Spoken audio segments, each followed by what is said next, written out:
Capítulo final. El hombre de la CIA. El funcionario llegó a la confitería del Loft de Dorrego 1940 a las 9 de la mañana. A unos metros de la puerta estaba sentado Javier Martina. Tenía la vista clavada en el falso oleaje de la pileta. Cuando advirtió al recién llegado, el asistente de Galimberti se levantó para saludarlo. Sobre la mesa quedó una pipa. Así que ahora fumás en pipa. Hace rato ya. ¿Te contagió Rodolfo? Javier sonrió. Volvió a concentrarse en su pipa. No había caso, estaba tapada. El funcionario se entretuvo un rato mirando el trabajoso arte de un fumador en apuros. Después averiguó la hora, ya eran las 9:30. Insistió. ¿Te dijo que venía? Sí, debe haber tenido un retraso. Me dijo que lo esperaras. Por eso me mandó a mí. Sonó un celular. Es Rodolfo, dice que está llegando en 15 minutos. ¿Querés tomar otro café? Propuso Javier. El funcionario aceptó. Era el tercero. Se puso a revisar su agenda. En la página del 12 de abril, en el renglón de las 9 horas, tenía una anotación. Reunión con Rodolfo en la cafetería del Loft. 3 líneas más abajo, en el de las 12 horas, aparecía otra. Viene, toma. A las 10, Javier levantó la cabeza de la pipa. Ahí está. Galimberti venía caminando desde la cochera. Dejó su auto junto al Mercedes-Benz que Javier Capdeville había abandonado allí 4 meses antes. Cuando entró en la cafetería, el ex jefe montonero saludó con 3 besos a su amigo. Javier se corrió a otra mesa. Disculpame la demora, el tránsito era una locura. Pedite algo, nena. Pedite algo, nena. La empleada se acercó para tomar el pedido. Galimberti ordenó un café con leche y una porción de torta. Su amigo prefirió las virtudes de la abstinencia. Quería apurar la charla. ¿Qué puedo hacer por vos? Galimberti se quedó en silencio. Luego le dijo, hay mucho lío con lo de Hart. Parece que salen los procesamientos nomás. Me tiene preocupado. Bueno, debe haber sido lindo mientras duró, dijo el amigo, tratando de quitarle dramatismo a la escena. El socio de Bourne hizo una mueca. Nunca había dicho lo que pensaba decir, pero ahora necesitaba desahogarse. Conocía al hombre que tenía enfrente desde los años 70. Compartían desde entonces una amistad libre de prejuicios. El funcionario nunca lo había criticado. Donde otros vieron traiciones o defecciones graves, él solo había detectado cierta elasticidad moral de Galimberti. El ex guerrillero le pidió a Javier que trajera una carpeta de tapas naranjas. Me gustaría que las leas y me des tu opinión. Es la parte del expediente que faltaba. Sos el único abogado en el que confío. El amigo asumió el compromiso, pero quería sacarse una duda. ¿Puedo preguntarte algo? Claro. ¿Qué fue Hart para vos? Juntaste un montón de guita, te peleaste con todo el mundo y ahora andás con la cola entre las piernas por un fiscalito. Te voy a ser sincero, sabes que puedo serlo. Esto que voy a decirte es lo que pienso, lo puedo repetir así me estén quemando en una hoguera. Siempre tan trágico, Rodolfo, no des tantas vueltas. No, en serio, en Hart me aburrí como una bestia. Conocí a la gente más mediocre que vi en mi vida. Fue la cosa más frívola, superficial, estúpida, ambiciosa, fashion, todo lo contrario que representa estar sentado con vos acá, en esta confitería. El amigo quedó descolocado, el elogio lo perturbaba. Galimberti continuó con su confesión. Con la mano en el corazón te lo digo. Fue la peor cosa que me pasó en la vida. Algo aburrido, mediocre, una chotada. Encima nos rompieron el culo en 60 pedazos. Nos peleamos con alguien que era más grande que nosotros. Como la otra vez. Galimberti se calló. Como la otra vez. Se quedó pensativo. Sí, decís bien, como la otra vez. Con los milicos fuimos ingenuos, unos pelotudos totales, nos terminaron masacrando. Ahora pasó algo muy parecido, a veces dudo si nuestro destino es la aventura o la derrota. Javier cortó la reflexión. Un llamado, Rodolfo, Anzorregui. Decile que ahora lo llamo. El funcionario se puso de pie, tomó la agenda y la carpeta. Bueno, me voy. Tengo que verme con Toma, después viene la gente de Pricewaterhouse. Si lo ves a Miguel Ángel, decile que queda en pie la reunión con estos tipos. Le digo. No tuvo ganas de averiguar con qué tipos iba a reunir Galimberti y Toma. No hacer demasiadas preguntas era parte del código.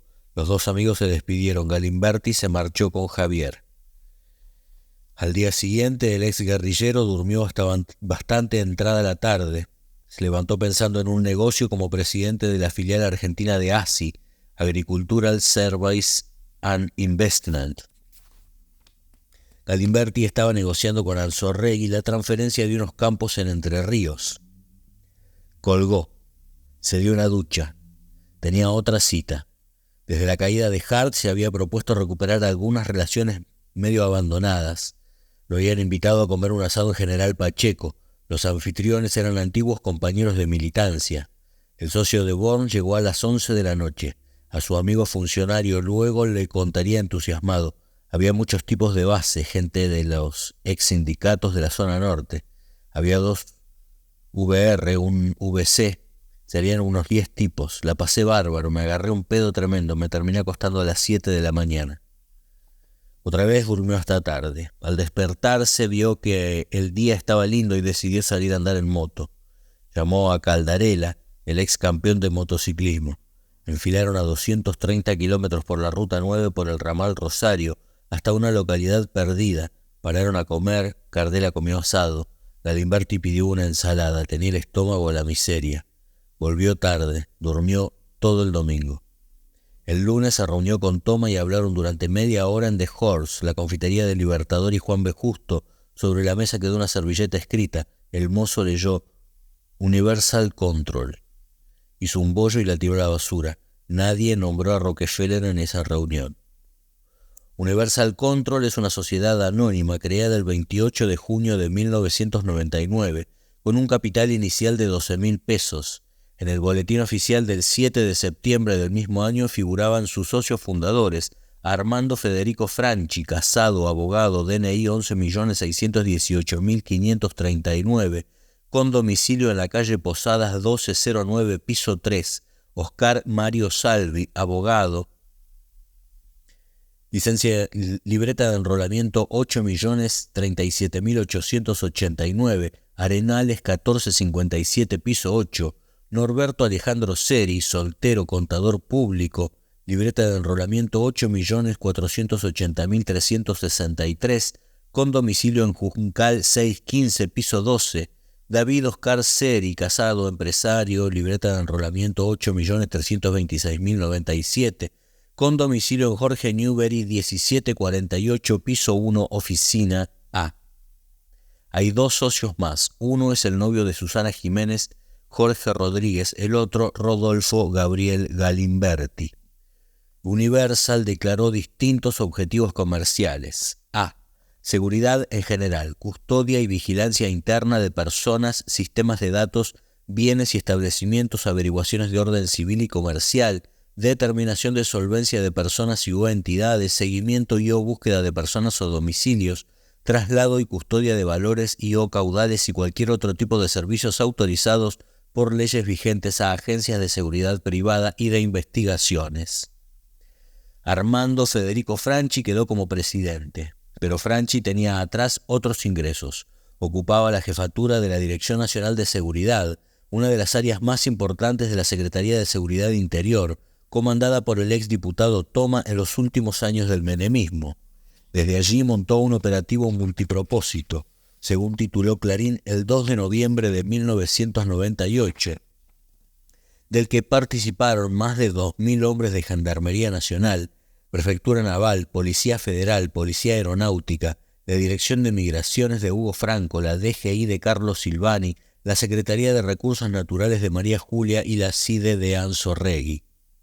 El objetivo: detectar y reprimir un amplio abanico de delitos como el contrabando, la falsificación de billetes, DNI y pasaportes y sobre todo narcotráfico y movimiento de extranjeros posiblemente vinculados a organizaciones terroristas, antisemitas y terrorismo en general.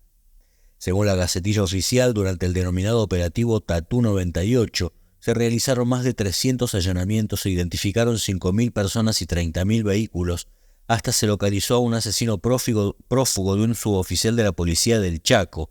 El centro operativo estuvo en la provincia de Salta, donde luego estallaría un escandalete puerta adentro de la policía local relacionado con la rendición de gastos de hotelería de las fuerzas movilizadas para el procedimiento. 8 meses después del Tatú 98, Franchi, el hombre de confianza de Toma, aterrizó en Universal. El excomisario Mario Naldi, dueño de la agencia de investigaciones Global Solution, junto al ministro de Seguridad de Carlos Rucauf, el excomisario Ramón Oreste Verón, resultó uno de los primeros en escuchar hablar de Universal Control, fue cuando le ofrecieron trabajar para la empresa de Galimberti. Va a tener contratos muy importantes, lo tentaron. ¿Con quién?, preguntó Naldi, desconfiado. Le contestaron que era un secreto. Nadie le comentó lo de Juan Navarro. Galimberti seguía jugando al misterio. Después de lo de Hard, mientras esperaba sentencia de la Cámara, el ex jefe montonero se había vuelto muy introspectivo. A todo el mundo le decía que estaba golpeado, aunque la depresión no le impidió comprar campos para Asia en la localidad correntina de Monte Caseros. Cuando le preguntaban dónde quería que le mandaran los papeles, daba la dirección de Hard, donde ahora funcionaba Shock Entertainment, la nueva sociedad de Rodríguez y Susana Jiménez. Decía que Rodríguez le había dado un lugarcito ahí mientras aguardaban que saliera algún nuevo trabajito. Mientras Javier le alcanzaba faxes de unos enigmáticos generales norteamericanos, en los cócteles empresarios comenzó a circular un rumor que el ex montonero negaba sin convicción. Galimberti trabaja ahora para la CIA. Muchos no lo creían. Sospechaban que el socio de Born buscaba una nueva pantalla para adaptarse a la etapa, ahora que tener vínculos con empresas norteamericanas era una suerte de ventaja comparativa a la hora de hacer negocios. Una noche fue a comer con su amigo funcionario. Galimberti tenía mal aspecto. Durante el trayecto hasta la Rosa Negra le contó que 2 periodistas estaban escribiendo un libro sobre su vida. Se mostró molesto porque le hacían recordar demasiado. 2 cuadras antes de llegar al restaurante frenó en seco la 4x4. Esta casa era de un compañero de la columna. Cuando lo rodeó el ejército estaba solo con los hijos. Fue una batalla sangrienta. Sonaron tiros toda la noche. De madrugada, cuando la patota estaba por entrar a la casa, se escucharon los últimos 3 disparos. El compañero se había suicidado y antes había matado a sus hijitos. Una masacre horrible. El amigo adivinó una lágrima en el rostro del ex guerrillero. Intentó abrazarlo. Galimberti reaccionó como si lo hubiesen pinchado. El amigo se quedó helado. «Perdóname, tengo la cabeza hecha una ensalada. Estoy pensando mucho en mi viejo, en mi familia, y además tengo problemas de salud». Ahí, aferrado al volante, le confesó que desde aquel infarto por Sony, su corazón no se había recuperado. Sufría de taquicardia acompañada de picos de presión arterial. «Me puedo caer redondo dentro de 3 minutos», dijo. Llegaron tarde al restaurante. Comieron pastas y bebieron 2 botellas de Catena Zapata. Quedaron en verse al día siguiente en la cafetería del Loft de Dorrego. Esta vez Galimberti llegó puntual. Tenía un humor de perro. Le habían avisado que la Cámara estaba por confirmar los procesamientos por el affair del su llamado. Su amigo trató de sacarlo del trance preguntándole por las boludeces que dicen de la CIA. Casi se cae de espaldas con la respuesta. «Yo conozco a mucha gente. Cuando estuve en Centroamérica me vinculé con unos tipos que laburaban con Oliver North. Hoy uno de ellos es decano de la Universidad del Pentágono. Se llama Robert Olson». El amigo ató cabos. Se acordó de los misteriosos faxes de los oficiales norteamericanos que Javier solía llevarle a su jefe. Galimberti le explicó. «Hay algunos negocios. Mira, te voy a contar la verdad. Los amigos de North me contactaron con la McDonnell Douglas, con la Hughes. ¿La de pañales? No, son fábrica de helicópteros, aviones de combate.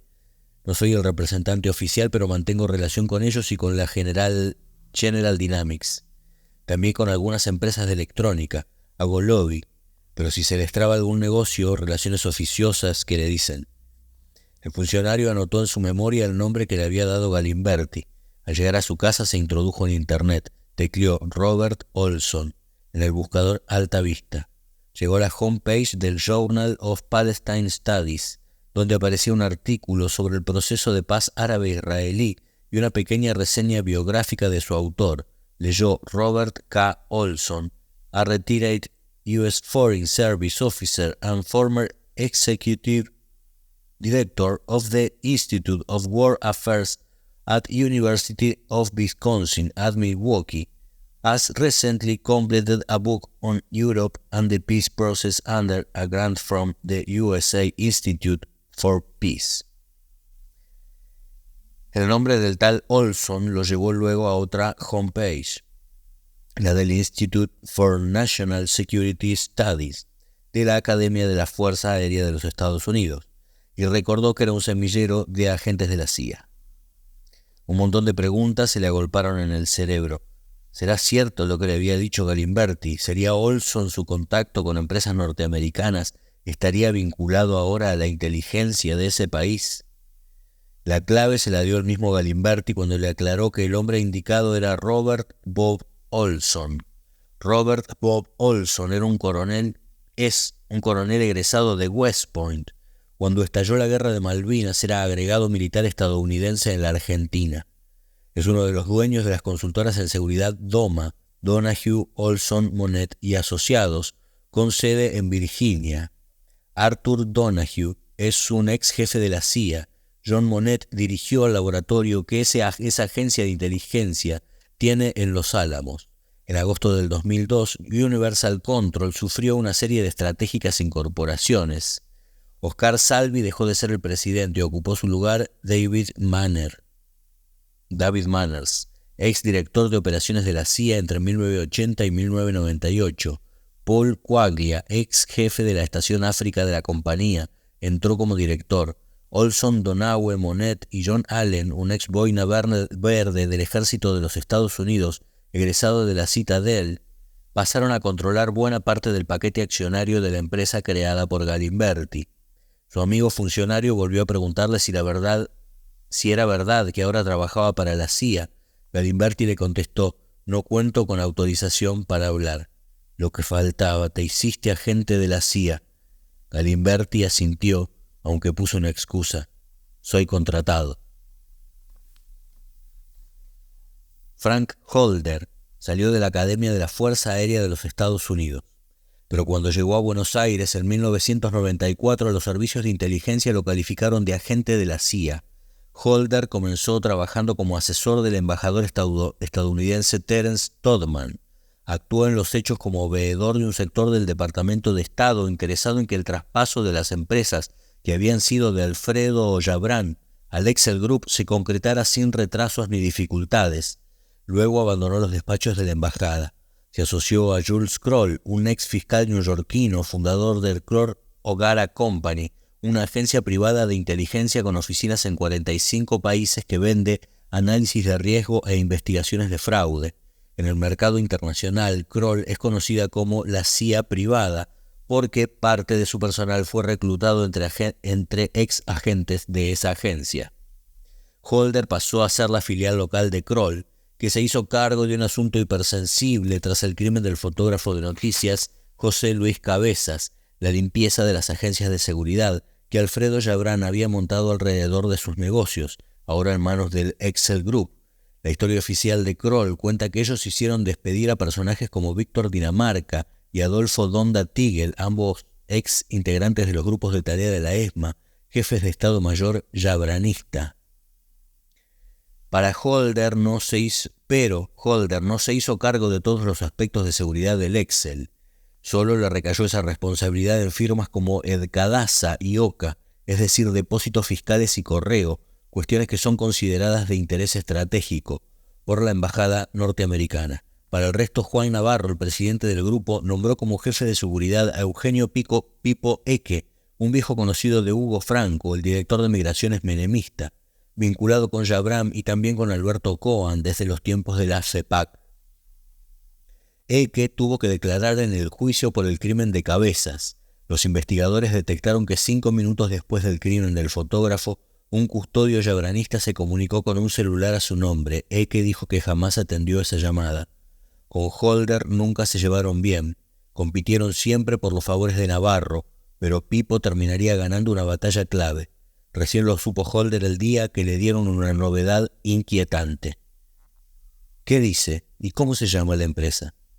El norteamericano tomó nota del nombre. Luego, mientras destapaba una Coca Light, le comentó a un asistente: que trajo una empresa nueva a trabajar al grupo. Nos quiere dejar afuera. ¿Cómo se llama? Universal Control. Dicen que atrás está Galimberti.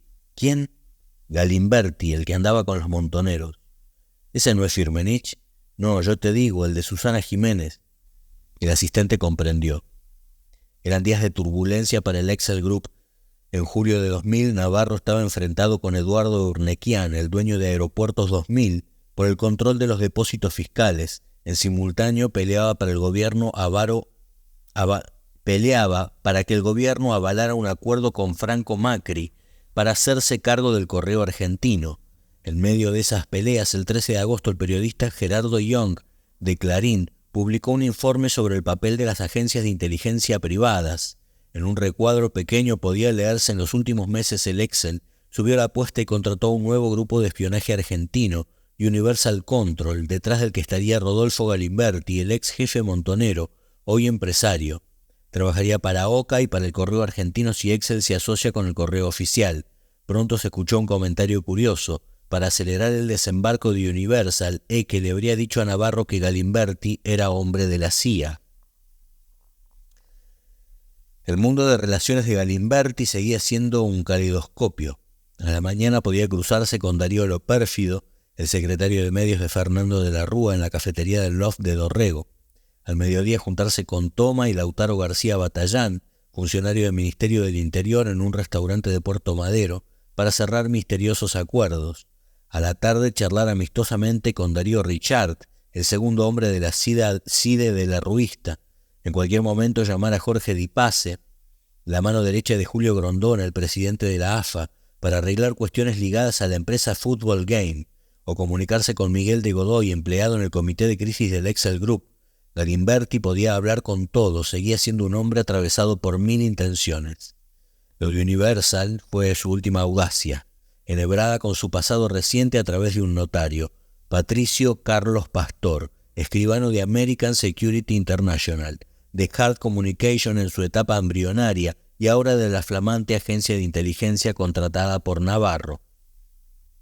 Pero Pastor también es un lazo secreto que une a Galimberti con otros asuntos más pesados. Cuando el ex represor macerista Ricardo Miguel Cavallo, alias Sérpico, Marcelo o Ricardo,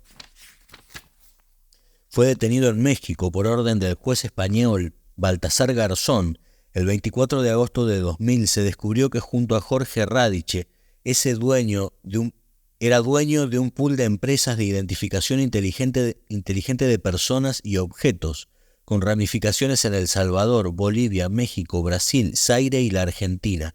Una de ellas, llamada Talsud Sociedad Anónima, fue constituida el 20 de febrero de 1995 por el escribano de Galimberti, el señor Pastor. ¿Qué punto de contacto hay entre los cautivos de la ESMA y los dibujitos animados de la Jiménez que Rodríguez quiere vender afuera? ¿Acaso el escribano Pastor estará allí figurando en las actas para dar fe de que Discépolo tenía toda la razón cuando dijo aquello de la Biblia y el calefón? Solo Galimberti lo sabe. Él es un vaquiano experimentado en el mundo del revés. De amante de Arrostito a casarse con una chica de la oligarquía, de defensor del padre Mujica a la estafa de otro sacerdote, de carcelero a socio de su eterno rehén, de combatiente montonero al abrazo con el torturador enemigo, de furioso antiimperialista de los años 70, a pretor de los accionistas del Excel Group, Rockefeller and Company, The Ford Foundation, General Electric, The Chase Manhattan Bank, Banker Trust, Citicorp, Private Equity Portfolio, AT&T, General Motors Investment Management y Merrill Lynch. Ante su amigo funcionario, mientras acomodaba su pistola Glock de 14 tiros en la cintura, Galimberti hizo una particular defensa de los Estados Unidos. Me parece que un señor sin pistola en la cintura no es un señor completo. Hay que aprender eso de los yanquis. En su país tienen una enmienda maravillosa. Lo único que te falta, Rodolfo, es que me hagas un panegírico de los Estados Unidos. Déjate de joder. Perón no odiaba a los Estados Unidos, y yo tampoco. Un país que dice en su constitución que cada tipo tiene derecho a tener un arma es maravilloso. ¿Cuánto vale un país que dice eso? Nada, es un país de psicópatas, de asesinos potenciales. Ahora déjate de joder vos. Tenés un discurso maricón. Yo te hablo en serio, un país que tiene la Asociación Nacional de Rifles, la NRA, que defiende a los tipos que tienen su rifle en una democracia de verdad. ¿Qué otra de las mal llamadas democracias se banca a la gente armada? Ninguna. No se pusieron de acuerdo. En medio de la discusión, Javier le acercó al celular a Galimberti con un mensaje grabado. Era Dolores Leal Lobo. Quería que pasara por La Dulce, su local de venta de chocolates. Hacía como 2 años que no se veían. Su amigo se lo quedó mirando. ¿Todavía la querés? Es una buena chica, pobre Dolores, las cosas que le hice. Todavía estás a tiempo de disculparte. No creo que ella acepte mis excusas. Sufrió mucho conmigo. Una vez la junté con otras minas. Una era fotógrafa en Quilmes, un infierno era. Te la conté esa, ¿no? 1000 veces, Rodolfo, 1000 veces. Galimberti suspiró. A veces tengo la impresión de que nadie me cree.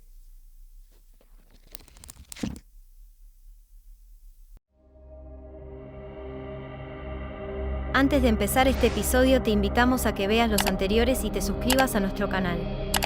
Telepatía Peronista, venimos a comunicar la utopía. Empecemos.